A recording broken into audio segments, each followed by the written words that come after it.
wabarakatuh. Waalaikumsalam. Kami dari mahasiswa STH Garut, dari mata kuliah Ilmu Negara, dari kelompok 5. Di sini kami akan berdiskusi tentang analisis teori kedaulatan hukum.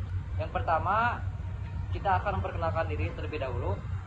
Di sini saya Rahmat Taufik Sanjaya. Saya Khaira, saya Dwi, saya Rira, Saya Rizky.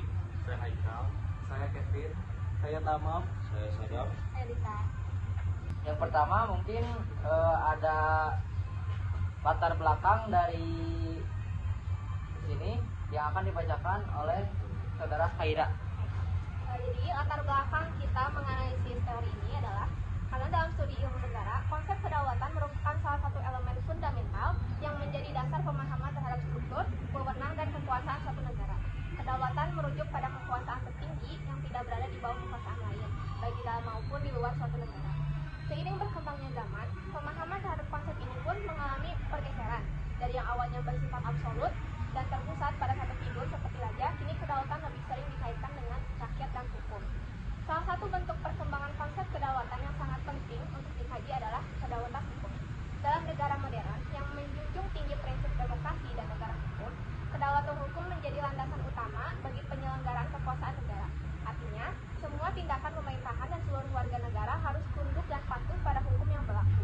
Hukum tidak hanya menjadi instrumen pengendali, tetapi juga sebagai pelindung hak asasi manusia dan pengatur keadilan sosial.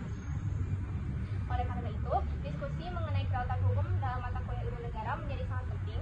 Melalui diskusi ini, kami diharapkan mampu memahami konsep kedaulatan hukum secara teoritis dan filosofis. Selanjutnya ada tujuan yang akan dibacakan oleh saya sendiri. Yang pertama, menganalisis berbagai teori kedaulatan yang berkembang dalam kajian ilmu negara.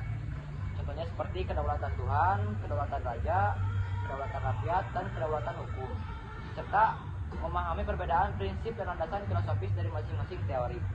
Mengidentifikasi kedudukan dan peran kedaulatan hukum dalam sistem ketatanegaraan modern, khususnya dalam negara yang menganut prinsip negara hukum atau Rechtsstaat dan demokrasi konstitusional. Yang ketiga yaitu mengkaji implikasi dari penerapan teori kedaulatan hukum terhadap sistem politik, termasuk pengaruhnya terhadap pembagian kekuasaan, mekanisme check dan balance, serta perlindungan hak asasi manusia. Lalu yang keempat ada mengevaluasi sejauh mana prinsip kedaulatan hukum telah terimplementasi secara ideal dalam sistem politik Indonesia, dengan mempertimbangkan faktor sosial, budaya, ekonomi, serta tantangan dalam penegakan hukum. Dan yang terakhir yaitu mendorong mahasiswa untuk berpikir kritis dan reflektif terhadap relasi antara hukum dan kekuasaan, serta menumbuhkan kesadaran akan pentingnya supremasi hukum dalam membangun negara yang adil dan demokratis. Yaitu selanjutnya ada pengertian kedaulatan yang akan dibacakan oleh saudara Sadam. Kedaulatan berasal dari bahasa Arab yaitu daulah yang artinya kekuasaan tertinggi. Yang artinya adalah kekuasaan yang setinggi untuk membuat undang-undang dan melaksanakannya. Sedangkan kedaulatan rakyat berarti pemerintahan mendapatkan mandat dari rakyat, oleh rakyat untuk rakyat. Negara yang berdaulat adalah negara yang mempunyai kekuasaan tertinggi atas suatu pemerintahan negara. Arti kedaulatan dapat dibagi menjadi dua aspek, yaitu eksternal dan internal. Secara internal, konsep kedaulatan merujuk pada supremasi individu atau sekelompok orang dalam suatu negara terhadap individu-individu di wilayah jurisdiksinya. Sementara itu, dari segi eksternal, kedaulatan mencerminkan independensi mutlak suatu negara keseluruhan dalam hubungannya dengan negara lain. Oleh karena itu, dapat disimpulkan bahwa kedaulatan mengandung arti kekuasaan yang penuh. Selanjutnya akan dijelaskan oleh Rizky. Analisis teori kedaulatan hukum yang dihubungkan dengan paham kedaulatan negara Indonesia. Indonesia menganut prinsip kedaulatan hukum sebagaimana tercantum dalam pembukaan Undang-Undang Dasar 1945 alinea 4, maka disusunlah kemerdekaan kebangsaan Indonesia di dalam suatu Undang-Undang Dasar Negara Indonesia. Pasal 1 ayat 2 Undang-Undang Dasar Negara Republik Indonesia tahun 1945 menegaskan bahwa kedaulatan negara Indonesia berada di tangan rakyat dan dilaksanakan menurut Undang-Undang Dasar. Penegasan Indonesia sebagai negara hukum tercantum dalam Undang-Undang Dasar 1945 pada pasal 1 ayat 3 yang menyatakan negara Indonesia adalah negara hukum sebagaimana negara hukum segala tindakan penyelenggaraan negara dan keluarga negara haruslah sesuai dengan regulasi atau peraturan perundang-undangan yang berlaku. Selanjutnya akan dijelaskan oleh Dita. Dinamika dan tantangan dalam hubungan pemerintah dan rakyat. Tantangan umum yang berisi ketidaksetaraan akses terhadap pelayanan publik, korupsi dan maladministrasi yang merusak kepercayaan masyarakat, kurangnya partisipasi dan komunikasi dua arah yang efektif, kebijakan yang dianggap merugikan rakyat kecil. Dinamika yang terjadi antara lain adalah pemerintah harus transparan dan akuntabel agar kepercayaan masyarakat tetap terjaga. Yang kedua, masyarakat perlu diberikan partisipasi ruang dalam proses pengambilan keputusan. Yang ketiga, komunikasi yang efektif, jembatan menjadi penting untuk mengurangi kesalahpahaman dan meningkatkan kolaborasi. Berikut adalah upaya memperkuat hubungan pemerintah dan rakyat dengan langkah-langkah yang strategis seperti meningkatkan transparansi dan akuntabilitas dalam setiap kebijakan dan pelayanan, mendorong partisipasi publik melalui forum musyawarah, konsultasi publik, dan penggunaan teknologi. Yang ketiga adalah memperbaiki komunikasi dengan menggunakan bahasa yang mudah dipahami dan membuka ruang dialog dua arah.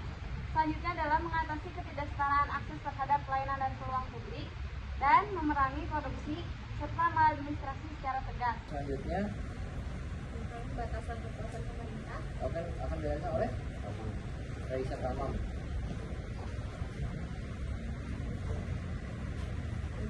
Dalam konteks kedaulatan hukum, rule of law, kekuasaan pemerintah tidak bersifat mutlak, melainkan dibatasi oleh hukum yang berlaku. Hukum berperan sebagai pengendali kontrol sosial terhadap kekuasaan negara sehingga tindak-tindakan pemerintah harus sesuai dengan prinsip legalitas dan konstitusionalitas. Berikut adalah bentuk-bentuk batasan kekuasaan pemerintahan dalam sistem kedaulatan hukum. 1. Prinsip supremasi hukum. 2. Pembatasan melalui konstitusi. 3. Prinsip pembagian kekuasaan via politika. 4. Peradilan yang independen. 5. Adanya mekanisme pengawasan dan akuntabilitas publik. 6. Perlindungan hak asasi manusia. 7. Peran lembaga-lembaga negara. Kemudian penjelasan lainnya. Setiap lembaga negara memiliki peran unik dalam sistem pemerintahan Indonesia untuk mewujudkan tujuan negara. Lembaga eksekutif fokus pada implementasi kebijakan dan administrasi negara, sedangkan legislatif berperan dalam pembuatan undang-undang dan pengawasan pemerintah. Yudikatif melalui peradilan bertugas memastikan penegakan hukum dan keadilan. Sinergi antara ketiga cabang kekuasaan ini memastikan adanya checks and balance yang penting dalam demokrasi, mencegah penyalahgunaan kekuasaan dan menjaga kedaulatan rakyat. Lembaga-lembaga tambahan seperti Komisi Pemberantasan Korupsi, yaitu KPK dan Ombudsman juga berperan penting dalam memastikan pemerintahan yang bersih dan bersih. Untuk bagian-bagiannya akan dijelaskan oleh Ketua. Lembaga eksekutif. Berikut di bawah ini peran lembaga eksekutif negara dalam sistem pemerintahan Indonesia. Yang ke-1, Presiden dan Wakil Presiden. Presiden dan Wakil Presiden adalah pimpinan tertinggi dalam lembaga eksekutif. Mereka dipilih secara langsung oleh rakyat untuk masa jabatan 5 tahun dan dapat dipilih kembali satu periode. Berikutnya, Presiden bertanggung jawab untuk menjalankan pemerintahan sehari-hari, melaksanakan undang-undang, serta menetapkan kebijakan nasional. Wakil Presiden membantu Presiden dalam menjalankan tugas tertentu. Yang kedua, kementerian dan lembaga pemerintahan non-kementerian. Di bawah Presiden terdapat berbagai kementerian yang dipimpin oleh menteri yang diangkat oleh Presiden. Setiap kementerian memiliki tanggung jawab khusus dalam berbagai bidang seperti pendidikan, kesehatan, pertahanan, dan lain-lain. Selain kementerian, ada juga lembaga pemerintahan non-kementerian yang memiliki fungsi tertentu yang tidak termasuk dalam lingkungan kementerian, seperti Badan Pusat Statistik atau BPS dan Lembaga Ilmu Pengetahuan Indonesia atau LIPI. Selanjutnya akan dijelaskan oleh tentang lembaga legislatif.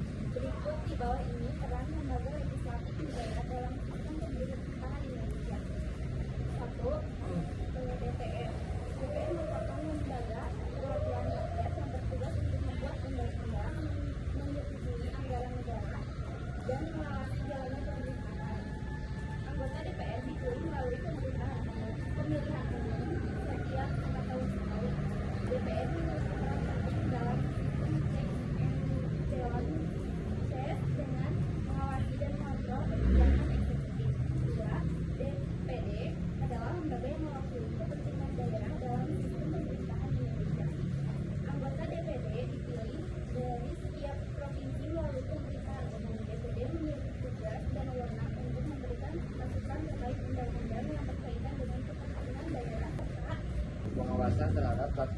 keputusan tersebut.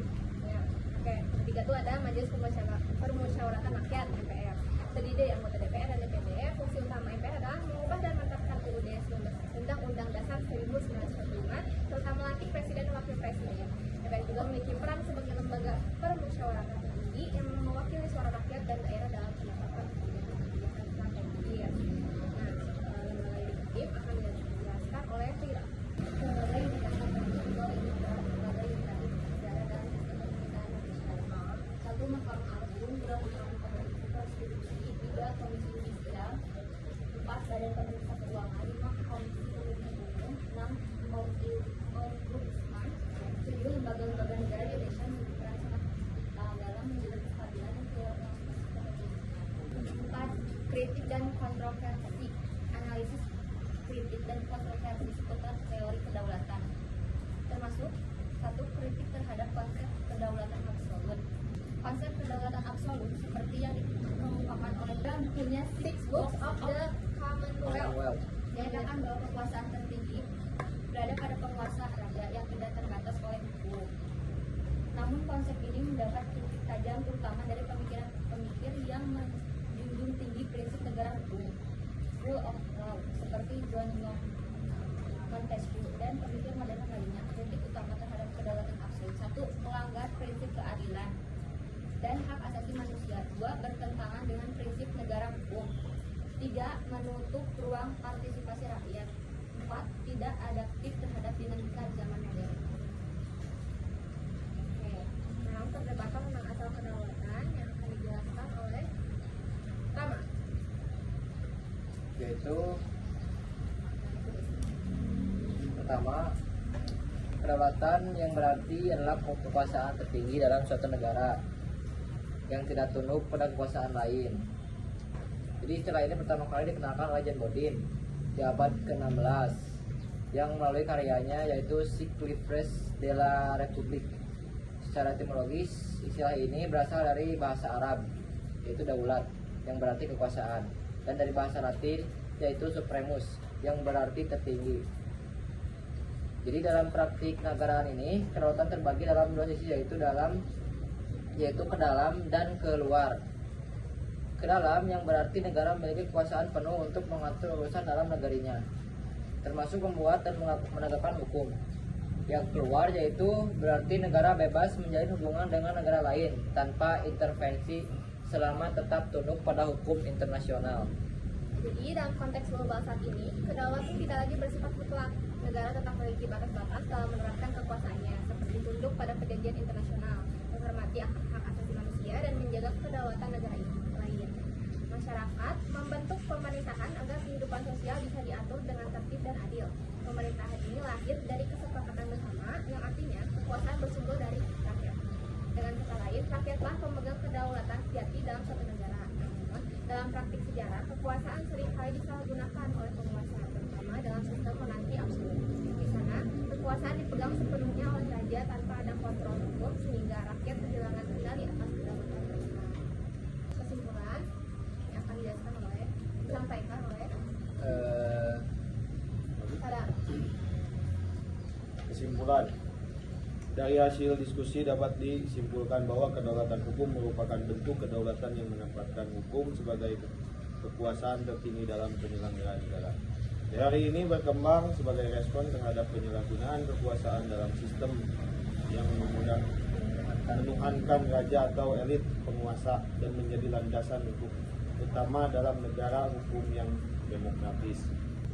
Oleh karena itu, penting bagi seluruh elemen bangsa, terutama generasi muda dan kalangan akademisi, untuk terus mendorong terwujudnya kedaulatan hukum secara nyata, tidak hanya sebagai konsep teoritis, tetapi juga sebagai budaya politik dan prinsip moral dalam kehidupan bernegara. Oke, baik. Mungkin apakah ada kesimpulan dari teman-teman ini atau apa gitu yang ingin disampaikan? Boleh? Silakan Rira. Jadi kesimpulannya, untuk kedaulatan hukum di Indonesia itu udah benar, udah baik sistemnya. Cuman mungkin SDM-nya aja yang kurang dalam pemahaman, dalam segi penerapannya. Jadi banyak yang menyeleweng, banyak yang korupsi atau apapun itu yang dilakukan pemerintah. Setuju. Yang lainnya boleh? Kalau saya pribadi kesimpulannya mungkin yang dikatakan oleh teman saya itu betul, sangat-sangat betul gitu ya kalau menurut saya pribadi. Indonesia itu bukan kekurangan orang pintar. Orang Indonesia itu terlalu banyak orang pintar, Ya. tapi kekurangan orang Yang dihargai gitu. yang dihargai kejujurannya itu hanya sedikit lah orang Indonesia gitu ya yang mempunyai jiwa yang jujur. Soalnya kan efek dari Serta dari lingkungan. ya lingkungan yang mempengaruhi tersebut. Ya silakan tambahannya. Ya, mungkin dari saya, mungkin tidak hanya saya, teman-teman saya juga mungkin berharap Indonesia mempertajam hukum atau hukuman bagi para tindak pidana dan dengan meningkatkan sumber daya manusianya agar tidak terjadi hal-hal yang sama. Ya baik, mungkin jika dari saya ada statement kan bahwa Indonesia 2045 Indonesia negara Indonesia emas. negara Saya optimis percaya bahwa suatu saat Indonesia akan menjadi negara yang maju, negara emas gitu kan. Asalkan kita dari mulai kita diri sendiri kita mau berubah gitu. Kita jangan terus stuck di lingkungan gitu. Kita coba Zona nyaman. bereksplor gitu. Ya. Bereksplor. Jadi jangan terus banyak, kita sebagai mahasiswa itu harus banyak diskusi, banyak ya baca, belajar gitu kan. Jangan banyak ya main atau entah itu apa gitu kan. hal yang tidak perlu. Ya, jadi lebih baik banyakkan hal-hal yang perlu dan untuk kita lakukan gitu. Bagi di Indonesia kan katanya literasinya rendah ya. Iya. Sangat rendah. Sangat rendah. Dan angka pengangguran Indonesia juga kan tinggi gitu kan. Itu karena ya Indonesia itu ya gitu SDM-nya kurang gitu, masih belum memadai gitu karena ya seperti saya bilang ya. pemalas, Terlalu masih banyak pemalas, masih ada yang banyak ingin pilih-pilih. instan gitu Iya. kan. Jauh berproses. Gengsi. Nah, Banyak, iya. apalagi Gen Z ya. Dan apalagi kan sekarang kan sering kali banyak netizen Indonesia itu sangat Maha benar itu. iya. Sekarang kan banyak netizen yang mengkritik pemerintahan sekarang dengan pedas. Wah, kritik itu bertajam sampai apa-apa gitu kan.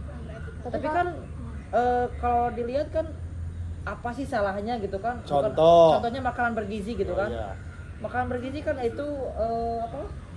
Nah, Itu kan Hal yang bagus hal yang sebetulnya. bagus gitu kan. Dasar. Di sini kami kan sudah menjelaskan tentang materi yang sudah kami jelaskan, yaitu tentang kedaulatan hukum. Nah, di sini kami sekarang akan berdiskusi tentang materi tersebut. Nah, kalau menurut teman-teman, kedaulatan yang ada di negara kita ini gimana gitu? Pendapat teman-teman aja sih gimana gitu masing-masing.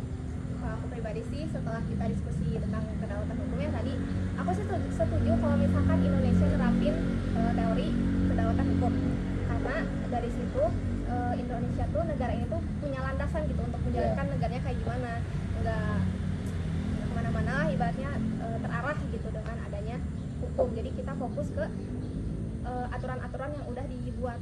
Menurut aku sih gitu. Kalau yang lain apa? Gimana kamu yang Ada lain? yang kontra gak? Setuju. Setuju?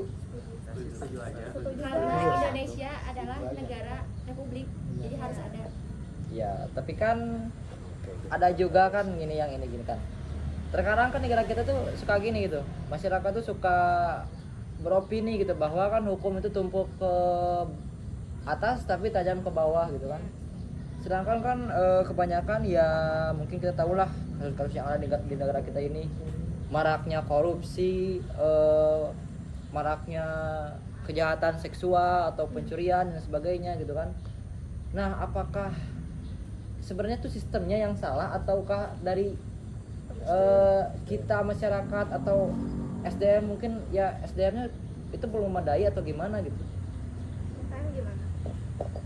Nyambung sama ini gak sih? Apa sih? Pendidikan. Kurikulum.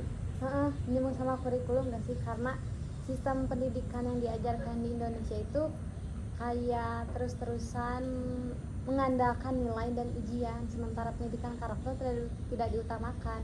Indonesia kan memang terkenal dengan negara hukum, apapun perbuatannya, apapun tindakannya ada hukumannya. Iya. Sudah jelas tertera dalam undang-undang setiap perbuatan seperti tindak pidana korupsi dan lain sebagainya. Tapi tetap saja ada yang melakukan dan bahkan semakin banyak.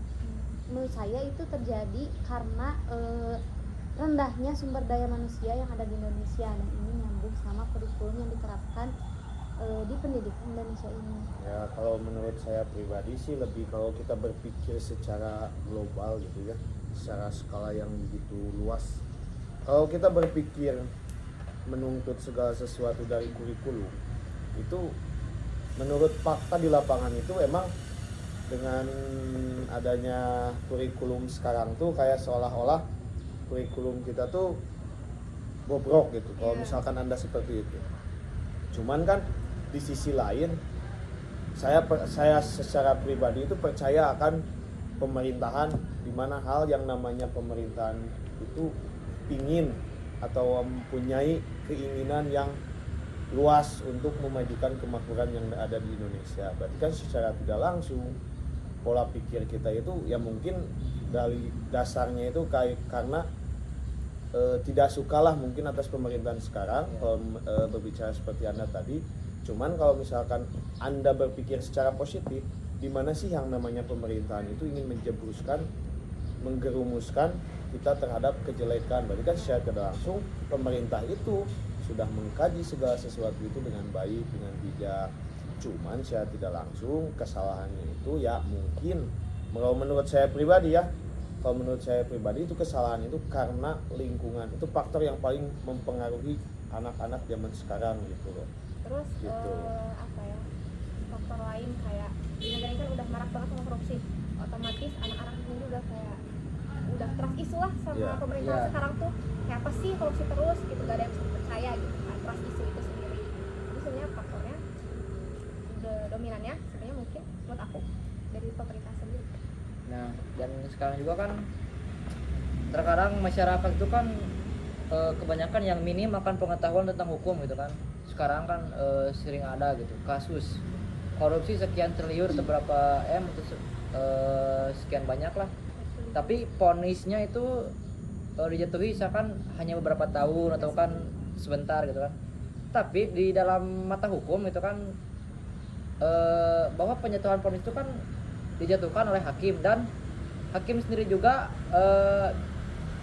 melihat dan meneliti gitu ya, bahwa apakah si tersangka ini tuh entah itu dia memang otaknya dari dia korupsi, apakah dia hanya sebagai yang disuruh, ataukah dia bahkan dia kan bisa juga kan melakukan korupsi itu karena terpaksa gitu kan.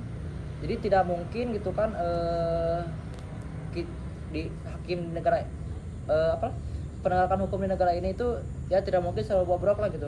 Karena ya masih aja gitu lah pemerintahan di negara Indonesia ini sebobrok itu tidak mungkin lah gitu kan. Dan terkadang kan masyarakat juga kan seringkali masyarakat Indonesia itu menurut saya pribadi ya yang saya lihat, jadi masyarakat Indonesia itu seringkali manja gitu. Kebanyakan yang manja gitu, jadi kan apa-apa itu hanya ingin instan, tidak mau berusaha, tidak ingin bekerja gitu kan. Padahal ya lowongan pekerjaan itu ya banyak, tapi ada juga ya yang terbatas oleh usia atau apa gitu kan. Tapi SDM di Indonesia sendiri itu ya belum meningkat gitu, tidak seperti di negara yang maju dan lainnya gitu. Terus zaman sekarang mah maksudnya kayak kualifikasi buat yang masuk kerja tuh kayak bener-bener Susah, di ya. luar ya, Ya. susah banget. Kayak contohnya PSG duet gitu kan. Terus tadi Minimal saya pengalaman berapa tahun. memaknai tadi masalah korupsi ya, kenapa bisa marak. Kalau menurut saya pribadi mas seolah-olah pemerintah itu melemahkan akan peraturan tentang korupsi tersebut. Oke. Yang dimana sekarang tuh saya mengetahui dan saya melihat pengkajian terhadap perampasan aset. Jadi kan secara tidak langsung kalau misalkan perampasan aset, kalau misalkan hukuman mati itu sudah tidak bisa, ya minimal perampasan aset gitu loh. Soalnya kan dengan perampasan aset ya minimal si masyarakat itu mempunyai ketakutan untuk melakukan korupsi, karena apabila kan ketahuan korupsi misalkan sekian triliun, sekian M, jadi kan aset dengan segitu banyak yang telah dia kumpulkan dari awal dia bekerja sampai pada akhirnya, jadi kan secara tidak langsung dia mempunyai ketakutan loh. Jadi kalau menurut saya pribadi segera sahkan RUU perampasan aset. Tapi kan terkadang masyarakat pasti selalu pro atau setuju dengan tentang undang-undang perampasan aset. Tapi di balik itu kan ada keluarga dari tersangka. Nah, jika dari mana jika perampasan aset itu ada dan tersangka yang korupsi itu dirampas asetnya semuanya, otomatis kan berarti dari anak atau istri dari keluarganya kan pasti Dapat efek. iya dapat efek gitu. Itu konsekuensi nggak sih? Iya konsekuensi. Tapi kan pemerintah juga harus bisa mencari jalan untuk itu gitu kan. Kayak misalkan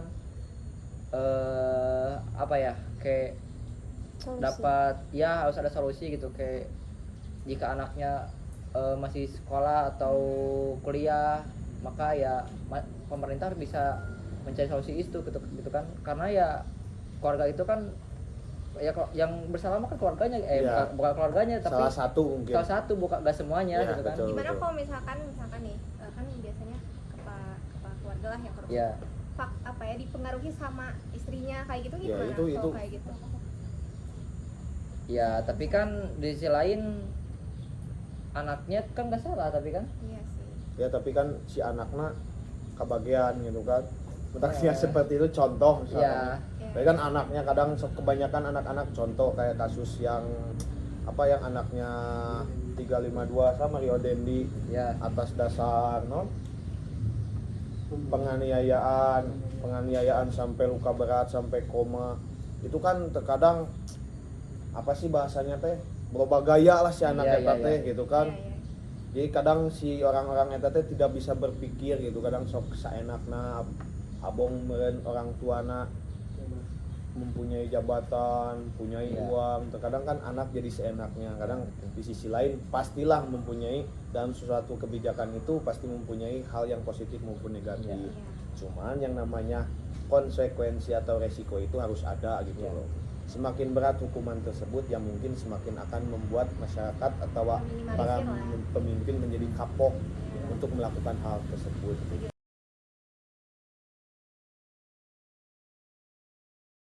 Ya, semoga pemaparan teori kedaulatan hukum ini bermanfaat buat semua. Ya. Terima kasih yang sudah menonton sampai habis. Dan semoga kita selalu diberi kesehatan dan keamanan, amin. Semoga kita sukses ya. Amin. Amin. Bye bye. Assalamualaikum. Assalamualaikum. Indonesia negara hukum. Assalamualaikum semuanya.